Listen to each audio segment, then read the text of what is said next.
আজকের গল্পের নাম গহন সন্ধ্যার রহস্য। কলকাতায় প্রাচীনতম অঞ্চল উত্তর কলকাতার বাগবাজার।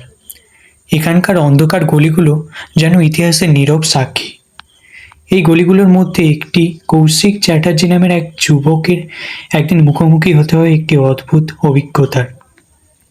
তো চলুন জেনে নিই আজকে সেই গল্প।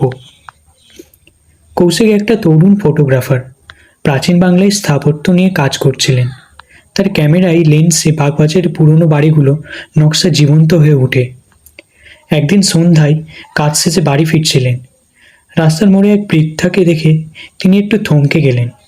বৃদ্ধার পোশাক আশ্চর্যজনকভাবে পুরনো দিনের, যেন এক শতাব্দী থেকে পিছনে ফিরে গেছেন কৌশিক। মা, কিছু লাগবে? আমি সাহায্য করতে পারি। বৃদ্ধা মৃদু হাসি দিয়ে কৌশিকের দিকে তাকালেন। তার এক চোখ এক অদ্ভুত চমক ছিল, যেন কৌশিকের আত্মা দেখছেন। তারপর তিনি কিছু না বলেই কৌশিককে এক গলির দিকে ইশারা করলেন। কৌশিক কিছু না বুঝতে পেরেই গলির দিকে তাকালেন। গলিটা যেন তাকে টেনে নিচ্ছে। এক অদ্ভুত আকর্ষণে কৌশিক গলিতে পা বাড়ালেন। গলিটা খুবই অন্ধকার, আর তাতে এক অদ্ভুত সুর বাজছিল। হঠাৎ কৌশিক অনুভব করলো কেউ যেন তাকে অনুসরণ করছে। পেছনে তাকালে কেউ নেই, কিন্তু তার মনের মধ্যে একটা অভিজ্ঞতা, একটা অজানা আতঙ্ক জমাট বাঁধতে থাকলো। একটা পুরনো বাড়ির সামনে এসে থামলেন কৌশিক। বাড়িটার দরজা খোলা, ভেতর থেকে হালকা আলোর আটটা দেখা যাচ্ছে। ভেতরে ঢুকতেই কৌশিক মন চাইছিল, কিন্তু পায়ে যেন শক্তি নেই। এত রহস্যময় একটা জায়গা, আমাকে ভেতরে ঢুকতেই হবে। ভেতরে ঢুকে কৌশিক এই বৃদ্ধ লোককে দেখলেন। ভদ্রলোকের চোখে এক বিষণ্ণতা ছিল, কিন্তু তার মুখে এক অদ্ভুত শান্তি। তুমি কেন এসেছো? আমি নিজেই জানি না কেমন করে এখানে এলাম। আপনি কে? আমার নাম হরিহর রায়। এই বাড়িটা একসময় আমাদের ছিল। আজও আমি প্রতিটি কোণে হেঁটে বেড়াই। কৌশিক চমকে উঠলেন। ছিল কথাটা কানে এমন একটা ঠান্ডা শীতল অনুভূতি এনে দিল। হরিহর রায় কৌশিককে বসার জন্য বললেন এবং বললেন তার পরিবারের কাহিনী। তার পরিবার ছিল অত্যন্ত ধনী, কিন্তু একদিন তাদের সম্পদ নিয়ে পরিবারের মধ্যে ঝগড়া শুরু হয়। এই বিরোধের পরিণামে খুবই ভয়ঙ্কর ছিল। এক রাতে পরিবারের প্রতিটি সদস্য একে একে রহস্যজনকভাবে মারা যান। আমি এই বাড়ি থেকে শেষ বেঁচে থাকা সদস্য। আমার মৃত্যুর পর থেকেই এই বাড়িতে এক অদ্ভুত আওয়াজ শোনা যায়, যেন কেউ ঘুম থেকে জেগে উঠছে। কৌশিকের শরীরে শীতল স্রোত বয়ে গেল। তিনি বুঝতে পারলেন হরিহর রায় আর জীবিত নেই, তিনি মৃত।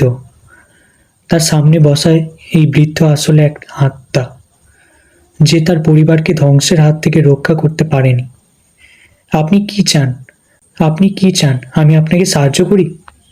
হ্যাঁ, আমি চাই তুমি এই রহস্য উদ্ঘাটন করো, কারণ আমার আত্মা তখনই মুক্তি পাবে যখন আমি জানতে পারবো কিভাবে আমার পরিবার ধ্বংস হলো।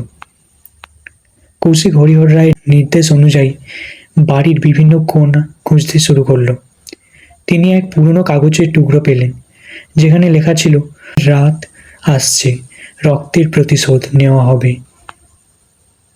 কৌশিক বুঝতে পারলেন এটি ছিল একটা প্রাচীন অভিশাপ, যা পরিবারের প্রত্যেকটা সদস্যকে ধ্বংস করেছিলেন। কৌশিক আবার হরিহরের রায়ের কাছে ফিরে আসলেন। আপনার পরিবারকে কেউ অভিশাপ দিয়েছিল, তাই না? হ্যাঁ, কিন্তু কে দিয়েছিল আমি জানি না। কৌশিক আবার খোঁজ করতে শুরু করলেন এবং এক সময় তিনি একটি পুরনো মূর্তি পেলেন, যেটি ছিল তার কালো পাথরের। মূর্তিটি হাতে নেওয়ার সময় সঙ্গে সঙ্গে কৌশিকের মনে হলো মূর্তিটি যেন তাকে কিছু বলতে চাইছে। তুমি কি খুঁজছো তা এখানেই আছে, কিন্তু তুমিও জড়িয়ে গেছো। কৌশিক ভয় পেলেন, কিন্তু মূর্তিটা নিয়ে হরিহর রায়ের কাছেই এসে পড়লেন। এটাই সেই মূর্তি যার কারণে আমাদের পরিবার ধ্বংস হয়েছে। এটা আমাদের এক আত্মীয়র কাছে থেকে এসেছে, যে তন্ত্রমন্ত্র জানত। কৌশিক বুঝতে পারলেন মূর্তিটা নষ্ট করতে হবে, কারণ বাড়ির উঠোনের মূর্তিটা নিয়ে গেলেন এবং সেটাকে ভেঙে ফেললেন। মূর্তিটা ভাঙার সাথে সাথে এক বিকট চিৎকার শোনা গেল এবং বাড়ির চারপাশে বাতাস কাঁপতে শুরু করলো। কৌশিক বুঝতে পারলেন অভিশাপ মুক্ত হয়েছে। কিন্তু তার ঠিক তখনই হরিহর রায়ের আত্মা সামনে এসে দাঁড়ালো। তোমার সাহসিকতার জন্য আমার পরিবার মুক্তি পেল, এবার আমারও মুক্তি হলো। কৌশিক দেখলেন হরিহরের মুখে শান্তির ছাপ ফুটে উঠেছে। তারপর তিনি ধীরে ধীরে অদৃশ্য হয়ে গেলেন।